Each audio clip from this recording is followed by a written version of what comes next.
hello guys, શું તમારે world best trader બનવું છે પણ તમારે મહેનત નથી કરવી, લોસ નથી લેવો, જાતે એનાલિસિસ નથી કરવું એન્ડ બીજાના સિગ્નલ પર તમારે વર્ક કરવું છે, તમારા પોતાના પર તમને 100% સેલ્ફ કોન્ફિડન્સ નથી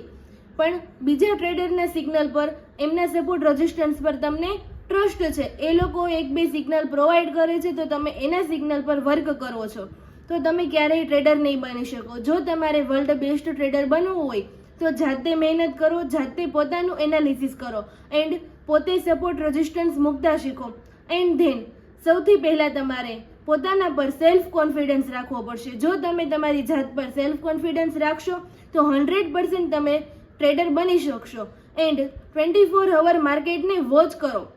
માર્કેટમાં જે બી કંઈ મુવમેન્ટ આવે છે તેને એનાલિસિસ કરો એન્ડ તેમાંથી 1 થી 2 ટ્રેડ એવા લો કે જે તમને પ્રોફિટ દઈને જાય, ત્યારે તમે વર્લ્ડ બેસ્ટ ટ્રેડર બની